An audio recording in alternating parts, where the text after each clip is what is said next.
Melihat bahagianya bapak ibu saya. Bapak saya sempat ngomong, Le, ibumu mau pas take off Brebes Mili.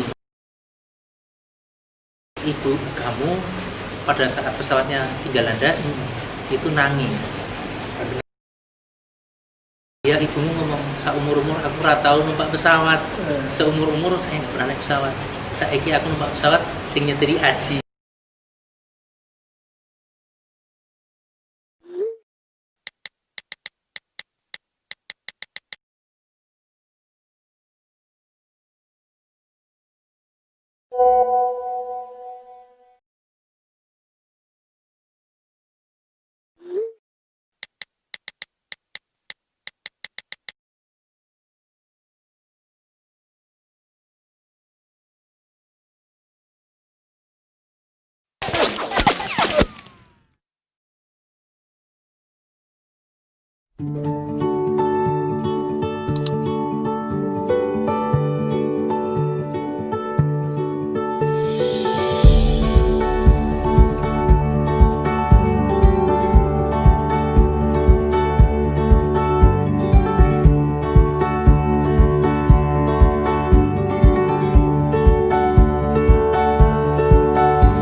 Halo YouTubers, selamat bergabung kembali di channelku Dan Holiday.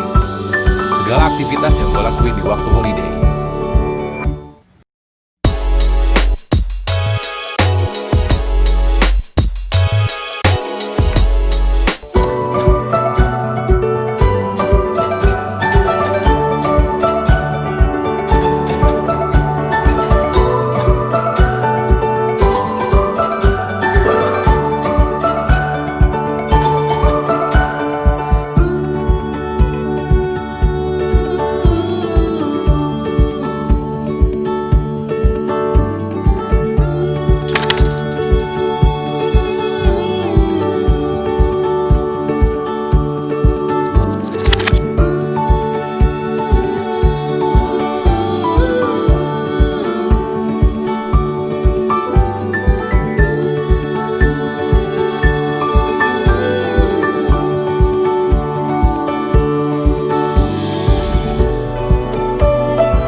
Baik, Assalamualaikum warahmatullahi wabarakatuh. Waalaikumsalam warahmatullahi wabarakatuh. Selamat siang, salam sejahtera para diaspora Qatar dan di seluruh dunia. Alhamdulillah siang hari ini kita diberikan kesehatan, kemudian juga masih bisa silaturahmi kembali. Dan siang hari ini secara khusus, secara spesial kita kedatangan tamu yaitu Kapten Sabtaji. Nah, untuk mengenal lebih dekat dengan beliau nanti akan memperkenalkan diri. Apa dan bagaimana, semoga bisa nanti menginspirasi kita semua yang ada di rumah, insyaallah. Baik, selamat sore. Assalamualaikum Kapten Haji. Waalaikumsalam warahmatullahi wabarakatuh. Senang bisa ketemu siang ini Kapten. Sama. Mudah-mudahan nanti bisa kita lebih lanjut. Kapten Haji, untuk kalau dari kesibukan antum untuk dikata bahwa seperti kita ketahui bersama bahwa beliau adalah salah satu pilot ya, dari salah satu maskapai penerbangan nasional yang ada di Qatar. Betul kan ya? Betul, betul. Oke, jadi yang pertama, kalau menurut Kapten Aji, pilot itu seperti apa, Kapten? Ya sama aja sih, pilot ya sama kayak profesi yang lain juga. Artinya suatu profesi yang membutuhkan suatu skill khusus. Yang artinya memang pekerjaan ini, kalau orang bekerja di profesi ini dia harus dididik secara khusus. Dalam artian, ya namanya pilot mengemudikan pesawat terbang, maka dia harus menempuh pendidikan atau training khusus untuk menerbangkan pesawat. Ya. Kalau dilihat dari sisi kesibukan, sebenarnya nggak beda jauh dengan pekerjaan yang lain. Tugas kita kan mendistribusikan baik itu manusia atau barang dari satu tempat ke tempat lain, dan artinya pekerjaan ini mobilitasnya tinggi. Ya. Perputaran dari satu tempat ke tempat lainnya sangat tinggi, dan di situ dia waktu kerjanya bisa acak, jadi tergantung jam berapa dia akan terbang kemana. Itu biasanya kalau untuk daerah di Middle East ini kita jam kerjanya itu bisa pagi, siang, malam atau dini hari, jadi saya berganti-ganti.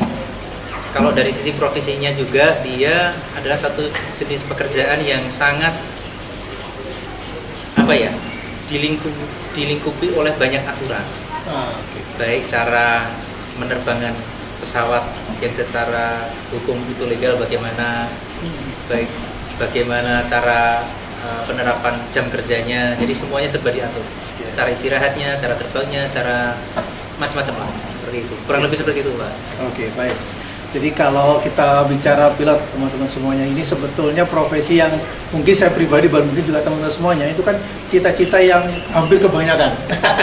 Kalau gede tadi apa? Kalau nggak dokter, pilot. Nah, anak-anak ini. betul, kalau anak-anak gitu kan. Oh, pilot, bahkan kalau teriak-teriak ada pesawat lewat, pilot minta duitnya.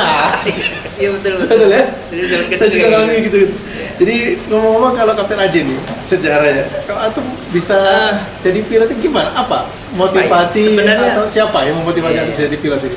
Sebenarnya saya nggak pernah bermimpi jadi pilot. Oh gitu, mimpi aja nggak malah? Nggak pernah, karena sudah tahu bahwa pilot itu pekerjaan yang membutuhkan pendidikan yang gitu? mahal. Oke.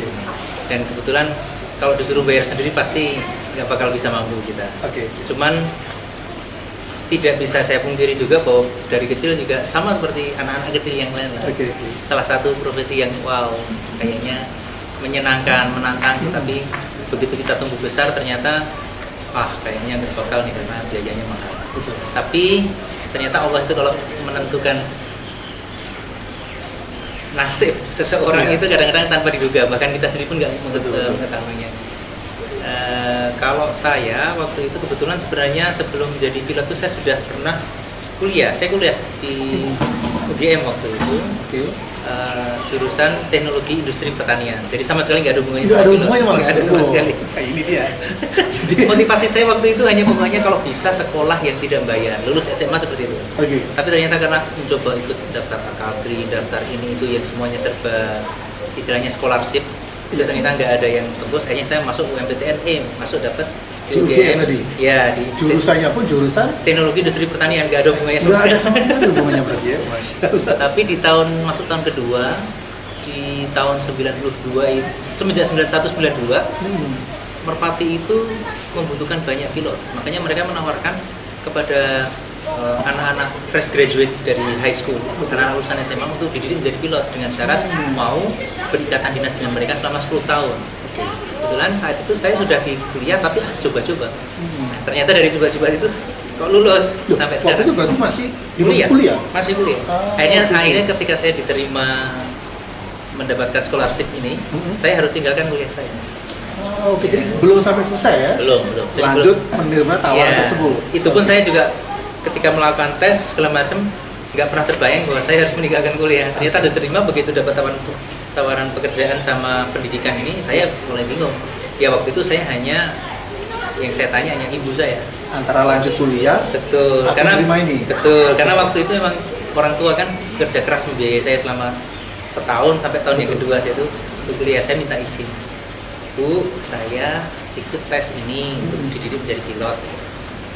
Kalau izinkan karena ternyata saya lulus, saya akan lanjutkan, cuman dengan konsekuensi harus saya tinggalkan kuliah. Iya. Tetapi kalau ibu nggak mengizinkan, ya udah saya tetap kuliah gitu kan, karena Oke. bagaimanapun juga beliau yang biayain. Terus ibu bilang ya udah deh, kamu memang ini, tapi kamu harus konsekuen. Ini sayang nggak sayang kamu UMPTN? Ya konsekuensi. Tapi kalau kamu mantap ya silakan. Karena dapat izin ibu, akhirnya saya tinggal. Oke. Nah, disekolahkan sama merpati waktu itu, MMA, dikirim ke New Zealand tahun 92. Oke. Flying school di sana 1,5 tahun. Begitu selesai, tekan kontrak harus kerja untuk merpati selama 10 tahun. 10 tahun. Oke. Nah itu awalnya seperti itu. Oh seperti itu, baik. Jadi justru kalau Karena makanya saya bilang, saya nggak pernah mimpi. Karena kebetulan bukan, saya hanya bukan termasuk cita-cita. Jadi kalau tanya cita-citanya dulu apa berarti? saya nggak bisa tes. Lucu ya. Ya, Oke. cuman karena waktu itu yang pengen saya lakukan adalah sekolah yang tidak bayar. Intinya Itu, begitu? itu. Oke. Karena waktu itu bapak ibu saya punya 8 orang anak. Saya anak nomor 7. Pas saya giliran saya masuk kuliah, orang tua saya itu masih menguliahkan 5 orang. Padahal bapak ibu hanya seorang guru. Makanya saya bilang ya Allah, kalau saya bisa sekolah tanpa bayar kan senang ya. Meringankan. Ternyata Allah kasih kabulkan seperti Jadi itulah bukti kalau satu diniatkan untuk berbakti kepada orang tua, dan yang jelas restu dari seorang ibu terutama, insya Allah kemudahan itu ada. Betul Pak Yudi. Itu yang saya yakin, kalau segala sesuatu itu dengan restu orang tua, insya Allah nggak ada susah. Dan ya itu saya bilang, dibilang nggak ada cita-cita, ya ada kayak anak kecil yang lain, tapi dibilang cita-cita yang fix yang memang dikejar, nggak saya serahkan sama Allah. Baik. Baik, cukup unik dan menarik memang. Betul. Jadi bukan cuma cita-cita, tapi memang harus salah satu jalan itu dijalani oleh Kapten Haji. Jadi alhamdulillah sampai akhirnya kemudian dalam tanda kutip terdampar di Qatar ini. Itu Alhamdulillah. ya, karena gini, saya dulu pas masuk pertama kali di flying school itu pengetahuan tentang dunia penerbangan hampir dibilang nggak ada. Iya. Jadi saya boleh bilang saya jatuh cinta sama dunia penerbangan itu ketika saya sudah kecemplung di sekolahnya. Oke. Jadi cinta karena saya harus belajar, lama-lama cinta, namanya terbang merpati yang harusnya 10 tahun karena krisis ekonomi jadi 8 tahun. Saya pindah ke Citylink 2 tahun, di Garuda 4 tahun lebih dikit. Terus 2007 saya pindah ke Qatar, yaitu karena melipir-melipir istilahnya itu. Tanpa sengaja akhirnya seperti yang Pak Yudi bilang, akhirnya saya terdampar ke sini. Itu juga sama. Baik. Allah tentukan. Kita hanya ngikutin aja. Baik, Kapten Haji. Salah cukup unik ya ceritanya. Oke, jadi melanjutkan pertanyaan tadi. Iya. Kalau kemudian yang lain itu kan punya anggapan, wah kalau jadi pilot itu susah, kemudian sulit, biaya besar, ujiannya juga susah, persaingannya ketat. Kamu kata sih gitu. Mengenai biaya dulu ya. Oke. Yes, biaya besar memang. Biaya besar. Makanya saya bilang saya dulu nggak pernah mimpi sampai benar-benar ada di kepala saya itu, karena memang tahu bahwa untuk menjadi seorang pilot itu pendidikannya mahal. Oke. Makanya itu biaya besar ya. Terus biaya untuk mempertahankan kualifikasi itu juga mahal.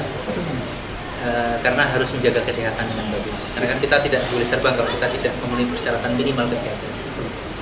Terus mengenai kesulitan ya. Tesnya dan sebagainya. Betul. Tidak ada pekerjaan yang tidak sulit. Oke. Semua pekerjaan itu sulit. Baik. Semua pekerjaan itu punya spesifikasi yang harus dikuasai oleh si orang yang menggeluti pekerjaannya. Tetapi tidak ada pekerjaan yang tidak mungkin dilakukan kalau kita mau berusaha.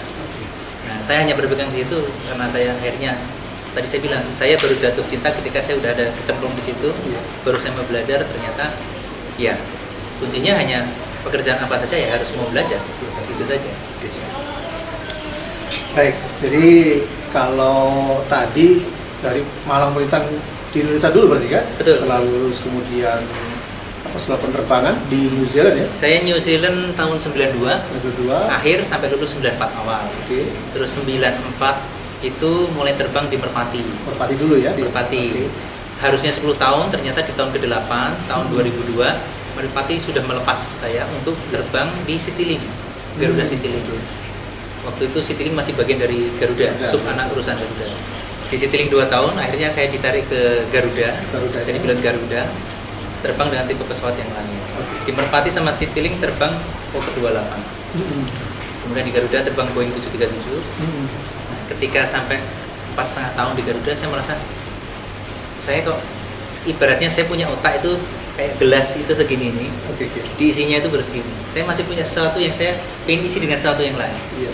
Tapi di Garuda karena memang terbangnya lokal gitu, saya nggak bisa optimal. Akhirnya saya karena ada teman yang sudah di sini duluan ngasih informasi segala macam, saya tertarik. Ya coba-coba. Akhirnya saya coba apply sini, mereka panggil saya. Akhirnya saya interview, dikirimi tiket, dikirimi. Jadi ya maaf, Kapten Haji sendiri untuk bisa tertarik untuk masuk Qatar ini berarti pertama informasi dari teman. Teman. Nah, sudah ada duluan berarti ya? Udah. Oke. Udah ada beberapa, udah banyak di sini sebelum saya. Saya bukan yang pertama, tapi juga bukan yang terakhir. Saya di tengah-tengah lah kalau dibanding sama pilot-pilot Indonesia diaspora yang ada di Qatar ini. Dan ini orangnya sudah ganti, pulang pergi, udah ganti beberapa orang yang lebih senior masih di sini, beberapa terus kemudian saya termasuk yang ini. Oke. Terus ya akhirnya saya masuk ke sini tahun 2007. Ya itu karena saya pindah ke tempat lain jadi riset lagi jadi most junior, first officer, most junior. Sama saya join Qatar Airways menjadi yang paling junior bisa tahun 2007. Ya sampai sekarang. Ya. Jadi hampir berapa tahun sudah? Ya, tahun 2001 ini jadi 2021 ini jadi 14 tahun nanti, tapi masih Oktober. Jadi baru 13 tahun beberapa bulan. Baru 13 tahun ya, Masya Allah. Baik, Kapten Haji, ini cukup menarik. Jadi salah satu maskapai nasional ya yang dimiliki Qatar. Ya. Tentu saja. Jadi kalau selama ini kan bergabung dengan maskapai ini, Ya. kalau menurut Kapten Haji ada nggak apa istilahnya Sesuatu yang baru? Yang baru. Iya banyak sebenarnya. Banyak. Karena selama saya terbang yang terdahulu di 3 maskapai pertama di tanah air, saya terbang untuk di area-area yang sekitar Indonesia karena kebetulan terbang pesawat narrow body atau berbadan menengah. Jadi paling cuma Southeast Asia aja. Paling bercrossingnya ke Thailand, ke Malaysia, ke Singapura, ke Australia. Tapi kita nggak pernah sampai ke Eropa atau ke daerah-daerah yang dingin. Yang itu tadi saya bilang ada pengalaman terbang yang kita nggak dapat kalau saya stay di sini. Saya harus ke tempat lain. Ternyata di Qatar ini menawarkan suatu tantangan yang lain bahwa airline ini terbang ke seluruh penjuru dunia, sampai benua Amerika, benua Eropa, Afrika segala macam. Termasuk istilahnya terbang di daerah dingin segala macam yang kita nggak pernah alami. Di sini adalah ada tambahan pengalaman. Seperti itu. Lebih banyak ini ya? Ya, jadi memang di sini lebih banyak chance-nya. Terus di sini karena kita tidak bekerja dengan tidak homogen. Jadi kalau dulu di previous 3 airline semuanya orang Indonesia. Artinya bagaimana cara komunikasi, kita sudah lebih tahu. Nah, di sini tantangannya kita bekerja dengan orang dari berbagai macam negara. Multicultural, ada lebih dari 100, mungkin 130 atau lebih kali dari negara-negara yang berbeda, sehingga baik culture, bahasa, kebiasaan, ya, maksudnya memang berbeda, tapi kita harus satukan bekerja. Nah itu satu tantangan yang tersendiri dalam pekerjaan sebagai pilot di sini. Oke, baik. Jadi selama 13 tahun sudah tentu cukup banyak kejadian unik atau menarik selama di Qatar, gimana ya? Banyak sih, ya. Cukup banyak, mungkin 2-3 ya, kayak kita terbang di Indonesia nggak pernah terbang di tempat yang sangat dingin. Saya pernah terbang di tempat paling dingin itu di Moskow, masih terbang di minus 27, bayangin aja. Terbang di kondisi temperatur minus 27, waduh, itu kan sesuatu yang tantangan. Artinya baik kita sendiri sebagai manusia adaptasi dengan temperaturnya, bagaimana bisa perform tanpa turun jauh dari normal performing, dan juga kita harus tahu bahwa pesawat performnya juga berbeda kalau di temperatur yang panas sama temperatur yang dingin. Nah di situ kan pengalaman baru bagi saya. Nah istilahnya di sini itu cold weather operation. Jadi ada prosedur yang harus dilakukan ketika kita terbang di suatu daerah yang sangat dingin. Karena apa? Mesin terpengaruh oleh temperatur. Ketika temperatur sampai di bawah titik beku, ada possibility engine-nya menjadi icing segala macam. Nah, terus sayap pesawat yang biasa menghasilkan lift segala macam, karena ada form ice on the surface bisa mempengaruhi performance, itu ada. Terus selain itu pengalaman kalau kita terbang ke beberapa tempat kayak Kathmandu, Afrika, di Addis Ababa, itu high elevation. Itu juga, jadi situ saya bilang ini pengalaman-pengalaman yang benar-benar saya dapat ketika saya ada di Qatar. Satu yang unik lah, dan tantangan. Tantangan tersendiri ya. Iya. Baik. Jadi kalau bicara tentang pilot tentu cukup banyak lah ya pengalaman pilot selama yang di Qatar aja 13 tahun, belum lagi yang di Indonesia gitu kan. Jadi untuk saat ini coba kita gali selain dari sisi pilotnya gitu. Oke. Tentunya namanya terbang nggak tiap hari ya. Pasti Tidak. ada Pak istirahat. Betul, ya. betul. Yang saya tanya, kalau pas lagi di darat, Iya. nah, ngapain sekarang? Betul. Kalau di darat ngapain? Iya. Kalau saya lebih seneng sama keluarga. Sama keluarga. Ada Apa ya? hobi atau Ada, kesibukan ada. yang pokoknya kalau saya di darat ini saya lakukan. Iya, betul. Yang Nah, jelas saya paling senang kalau bisa makan bareng satu meja sama istri sama anak. Oke. Jadi satu kebiasaan ketika kita kumpul, apalagi kayak sekarang anak-anak zaman kuliah, sebelum Covid kan mereka di luar Doha. Iya. Yang nomor satu waktu masih di Singapura, yang sekarang udah selesai, yang nomor dua di Inggris. Jadi setiap kali winter holiday atau summer holiday kita kumpul, yang pertama kita lakukan adalah makan bareng. Oke. Terserah makannya apa, yang penting duduk satu meja, sambil bercanda. Karena makan di rumah bisa bareng, tapi kita kadang-kadang pengen ada suasana yang berbeda. Itu yang paling saya suka lakukan. Tapi kalau berbicara aktivitas yang lain, selain hanya untuk urusan rumah tangga dalam arti dengan anak-anak dan istri, saya senang ini ketemu sama orang-orang Indonesia dari berbagai macam profesi. Makanya saya kebetulan istri juga aktif juga, ikut terlibat di beberapa pengajian keluarga, terus kajian doha, terus kalau ada kajian tafsir hari Minggu dulu di Fanar ketika sebelum Covid, karena anak saya waktu itu semua ikut Kaifa sampai mereka semua selesai. Itu kalau kita nungguin mereka selesai, bapak-bapaknya sama ibunya ada ngaji. Saya ikut kajian tafsir Ustaz Hamid. Terus selain itu kalau olahraga saya ikut, dulu anak-anak ikut retrino sepak bola. Bapak ibunya ngumpul di situ. Kadang-kadang kita juga ikut olahraga, kumpul sama bapak-bapak, ngobrol, atau badminton sama ustadz-ustadz para mutawa. Saya ngikut mereka karena saya nggak pinter badminton, tapi saya senang bisa ngumpul terus sekedar berkeringat. Itu kan happy. Kalau sekarang saya lebih senang sepedaan, walaupun nggak bisa sebanyak kayak teman-teman yang lain karena kesibukan terbang. Saya benar-benar kalau libur sekarang paling nggak dalam 1 minggu ada sepeda. Kemarin waktu Covid kita terbang jarang, itu bisa seminggu 4 kali. Itu sepeda. Karena saking gemarnya. Ya. Itu olahraga, intinya olahraga sama ketemu sama sosial ya. Iya. Teman-teman yang lain tentu yang saya datang dari latar belakang dari zaman saya masih kecil sama bapak itu. Masyarakat yang di tetangga itu dekat.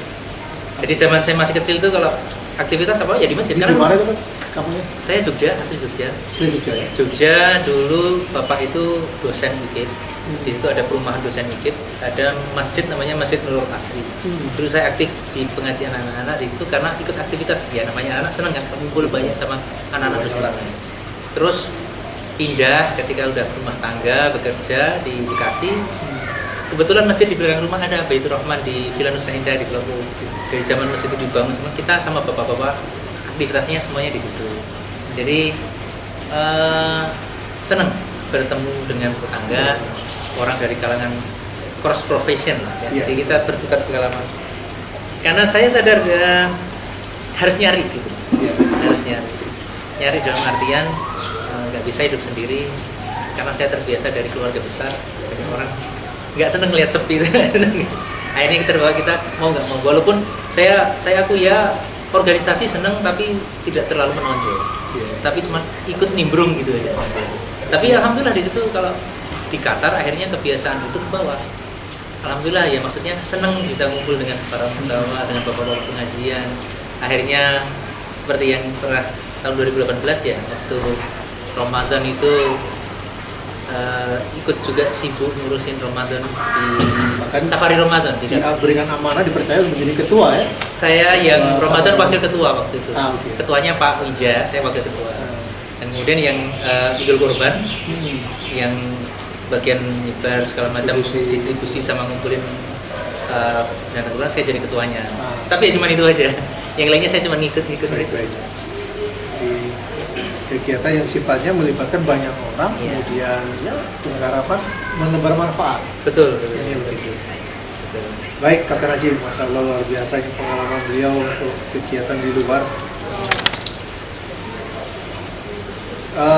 Untuk ini Kapten Haji, artinya kalau di Qatar ini kan cukup unik, dalam artian unik itu kan orang melihatnya selama ini di Qatar itu oil and gas gitu kan.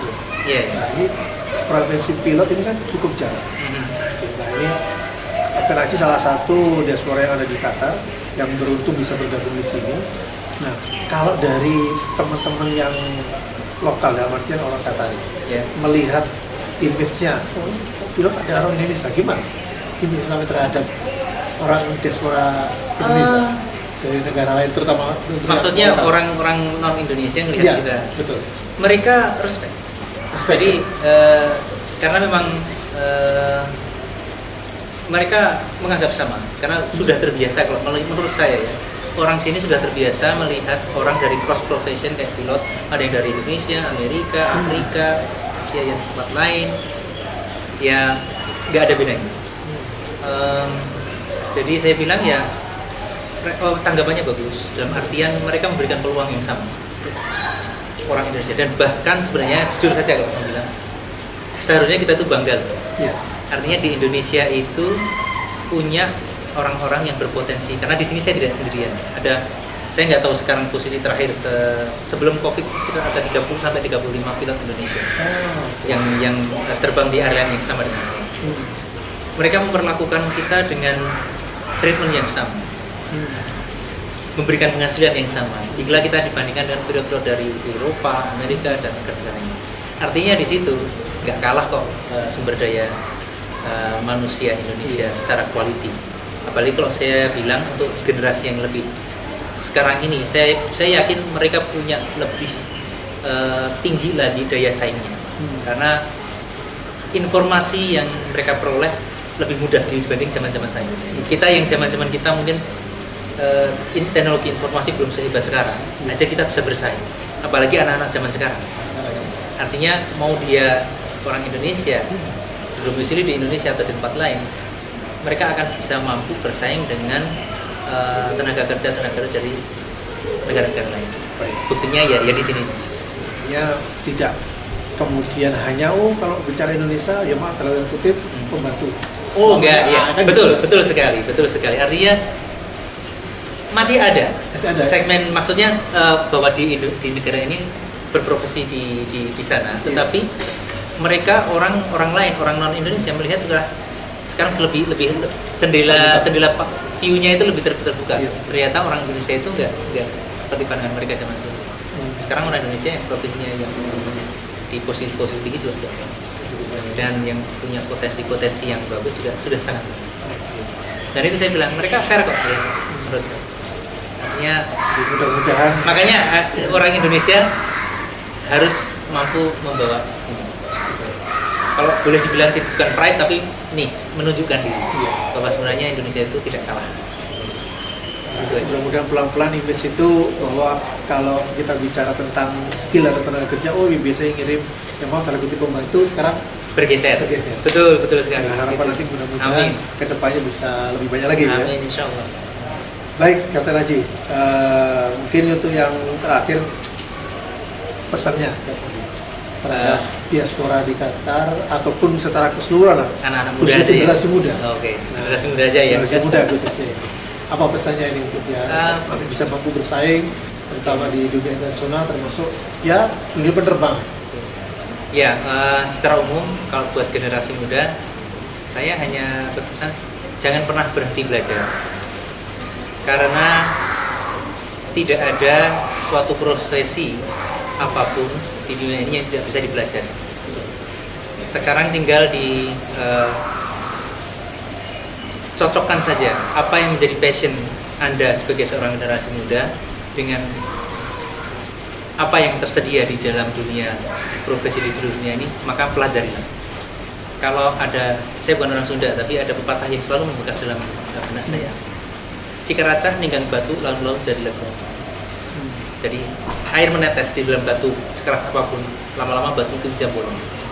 Jadi maksudnya intinya adalah keistiqomahan, konsistensi dalam belajar, dalam memperjuangkan cita-cita. Kalau tadi saya sebut saya nggak pernah bercita-cita di sini, saya baru jatuh cinta di cita-cita ini, itu akhirnya saya menyadarkan saya bahwa saya pun dengan kerja keras saya sebenarnya bisa mencapai titik puncak di dalam profesi yang sedang saya geluti ini, walaupun dulunya bukan dream, tapi ternyata itu bisa menjadi sesuatu yang saya cintai dan akhirnya alhamdulillah terbukti. Kalau saya bisa, orang lain bisa, profesi yang lain orang Indonesia juga bisa, kenapa anak muda sekarang nggak bisa? Pasti lebih bagus. Siap. Justru bisa lebih tinggi lagi, insya Allah. Insya Allah, Masya Allah. Terima kasih. Baik, Kapten Haji, terima kasih untuk ngobrol santainya sore hari ini. Siap. Cukup inspirasi. Siap. Mudah-mudahan ilmunya bisa kita terapkan dan bisa dipakai oleh teman-teman semuanya. Baik, kita break dulu, Kapten Haji. Nanti kita coba lanjut lagi. Siap. Oke. Iya.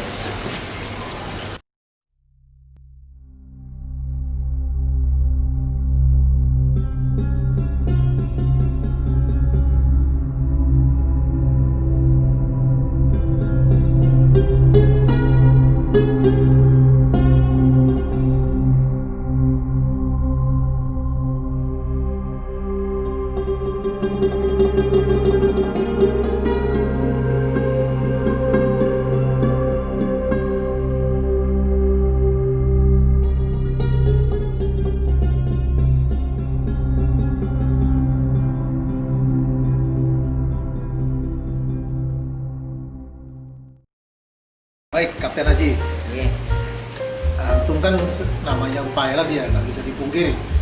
Dari negara satu ke negara lain, Ya. Asia, Eropa, Afrika, dan sebagainya. Pengalaman antum keliling dunia tadi, apa makanan favorit Kapten? Selama keliling tadi, ada nggak? Selama keliling, artinya kalau makanan favorit yang bukan makanan Indonesia. Iya, betul. Selain makanan Indonesia. Karena dulu waktu 6,5 tahun pertama saya banyak terbang ke daerah India. Oke.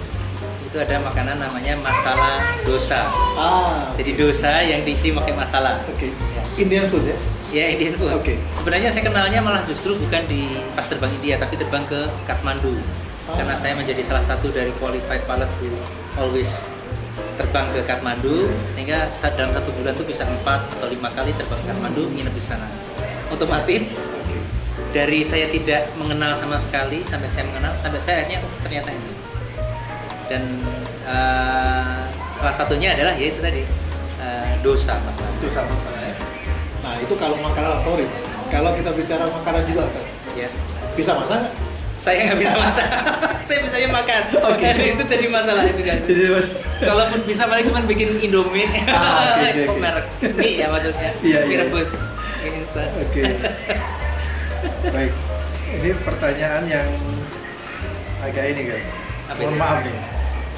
Seperti kita maklumi lah ya, namanya terbang atau mengendairakan pesawat itu kan tidak seperti hanya naik mobil ya yang harus Yeah, dipegang yeah, terus gitu ya, yeah. harus manual Yeah. dipegang konsentrasi. Kalau udah lepas landas mah udah otomatis. Ya, Betul jadi ya? ada minimum ketinggian di mana kita bisa engage di autopilot. Oke, autopilot. Jadi karena memang pekerjaan pilot untuk pesawat-pesawat besar jarak jauh, Apalagi jarak jauh gitu. ya demi keamanan dan keselamatan penerbangan juga menjadi persyaratan bahwa tenaga pilot itu di preserve untuk area-area di mana critical, yaitu take off atau landing, Iya. atau urgency situation atau emergency situation. Iya. Urgency atau abnormalities lah, Hmm. yang memang membutuhkan disconnect autopilot. Karena dengan autopilot, satu ya untuk penerbangan yang misalnya terbang, climbing, terus cruising, dia hanya stay di ketinggian yang sama, udah Autopilot. Nah, pertanyaan selanjutnya, Hmm. saat autopilot ngapain tuh pilot? Monitor. Bubuk. Enggak oke. juga ya. Jadi pekerjaan pilot kan nggak hanya menerbangkan. Iya. Ada komunikasi, monitor navigasi, ngecek flight plan, mencocokkan antara fuel burn atau fuel yang terpakai sama sisa fuel. Terus memonitor apakah pesawat ini bekerja sesuai yang kita programkan, sesuai yang sudah flight plan yang kita terima dari bagian navigasi untuk terbang ke tujuan. Karena kan dari kota A ke kota B itu kan ada jalurnya banyak, airwaysnya banyak. Kita pesawatnya mengikuti nggak dengan ini? Jadi kita sebenarnya monitor.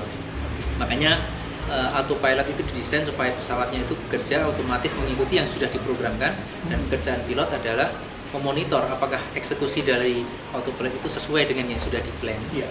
Dan kalau terjadi apa-apa yang membutuhkan tindakan cepat atau emergency situation atau abnormalities, pilot bisa mengerjakan task yang lain. Iya. Seperti itu. Jadi artinya walaupun autopilot tidak bukan berarti kemudian bisa santai, bisa ini enggak juga. Relatively bisa relax untuk Nah. stage-stage tertentu. Iya. Misalnya itu cruise panjang dari poin ke poin, ya tetapi tidak bisa terus diabaikan. Makanya di dalam pesawat itu 2 pilot. Ketika satu pilot gantian. melakukan gantian, atau yang satu melakukan komunikasi, yang satunya istilahnya pilot flying, itu dia memonitor apakah pesawat ini terbang sesuai apa yang kita programkan. Seperti itu. Baik. Kemudian ini kayak pertanyaan yang agak sedikit menggelitik juga ini. Misalkan nih, ya maaf ya jangan sampai ya, kita berharap ya, Ya. selamat sampai tujuan dari mulai take off sampai nanti landing. Di saat emergency, Aha. misalkan Kapten Haji dikasih 2 pilihan, maaf emergency nih, disuruh pilih mendarat di air atau di darat? Tergantung. Ah. Tergantung gimana ya? Kan banyak sekali variabelnya. Artinya begini, pertanyaan tidak hanya sekedar di darat atau di laut, artinya segala sesuatu. Makanya kita di sini di training untuk menghadapi segala kemungkinan. Kalau sesederhananya di darat apa di laut, ya Ya. jelas mendarat di darat itu lebih bagus daripada di laut. Tetapi kan di darat di mana dulu? Di gunung kan juga nggak mungkin. Oke. Darat pun ada persyaratannya, harus flat dan lain sebagainya. Kalau ada orang desain, ngapain juga ke laut, ya kan? Seperti itu. Jadi memang pertimbangannya banyak. Tapi kalau misalnya kita sederhanakan pertanyaannya, kalau saya sedang terbang, di sini ada 2 pilihan, darat yang layak untuk didarati sama laut. Darat walaupun bukan landasan, ya bagaimanapun juga mendarat. Darat itu adalah tempat hidupnya manusia. Second disasternya itu akan lebih parah kalau di laut. Ya, Karena bisa jadi selamat, tapi tenggelam, urusan mengapung itu jadi ada risiko yang berikutnya. Kalau di sini ya mungkin mendarat di darat tidak normal, ada beberapa kerusakan, tapi paling tidak dari darat kalau selamat. Tapi itu tadi variabelnya banyak, nggak bisa langsung dijawab. Sama ini kayak ada pertanyaan yang unik juga ini. Misalnya, yang namanya penumpang kan macam-macam, terutama ibu-ibu yang lagi hamil. Ya, Kalau ada yang melahirkan pesawat, anak pernah nggak? saya belum pernah. Belum pernah ya? Belum pernah. Tapi sebenarnya kan penumpang itu kan ada aturannya, sampai kehamilan minggu kesekian boleh tanpa surat dari dokter. Sampai dari minggu sekian sampai minggu sekian boleh dengan surat dari dokter, atau setelah minggu sekian sudah tidak boleh lagi traveling. Karena resiko melahirkan di jalan itu Tapi bisa ada terjadi. kasus seperti itu? Kasus di seluruh dunia, di Qatar Airways juga ada, Ada tapi di penerbangan saya selama ini Belum pernah.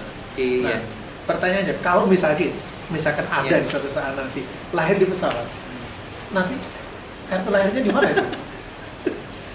kartu lahirnya, mas saya nggak tahu. Kewarganegaraan. Nggak tahu. Kewarganegaraan tetap Kayaknya di mana dia mendarat. di mana dia mendarat? Mungkin ya, saya belum pernah mempelajarinya.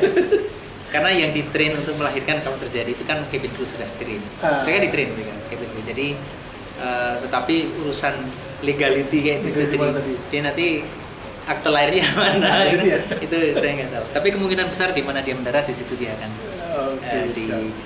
dianggap sebagai tempat dia lahir.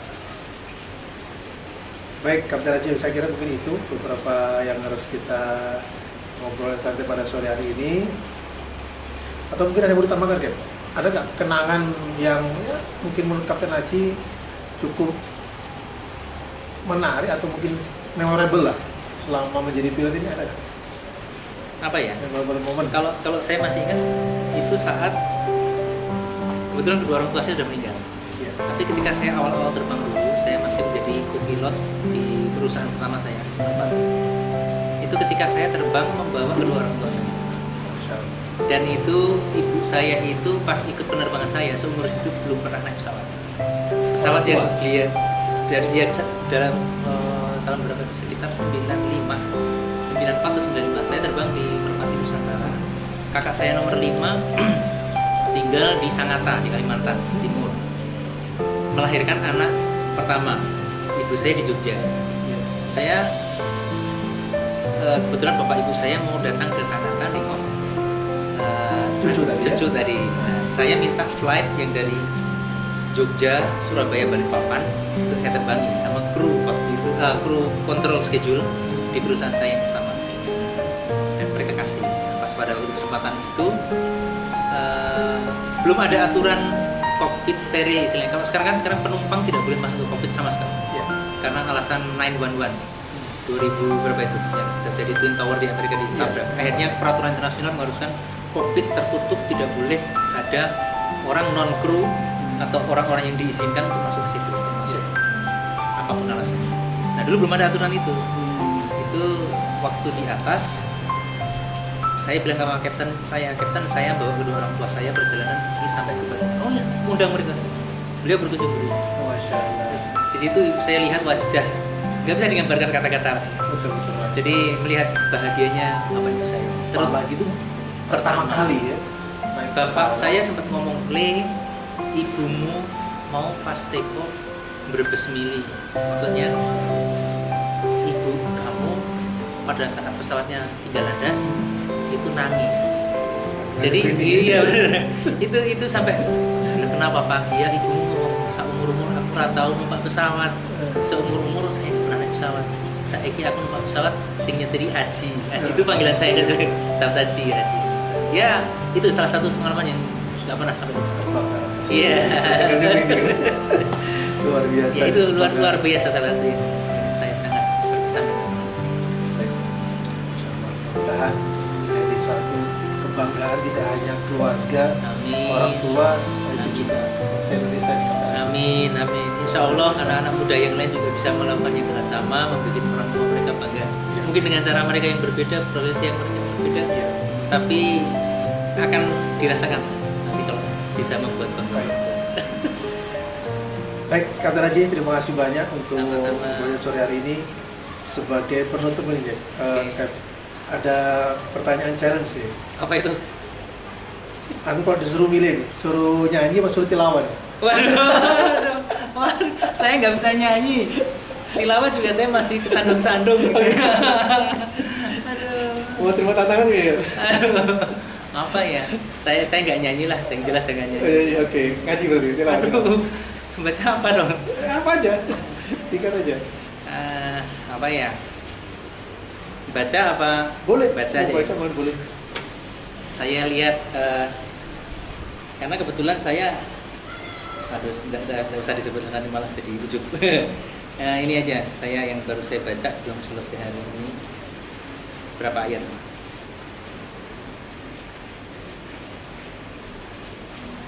Satu ayat aja ya. Oke, boleh. Iya. Ini dari Suratul Baqarah ayat ke-70. Kebetulan saya baru sampai halaman 11. Ya, baik. A'udzu billahi minasyaitonir rajim. Bismillahirrahmanirrahim. Qalut lana rabbaka yubayyin lana ma hiya. Innal baqarata syabaha alaina wa inna insyaallahu lamuhtadun. Shadaqallahul azim. Alhamdulillah. Saya khair Kapten Haji. Maaf, bacaan saya jelek dan masih banyak kekurangan.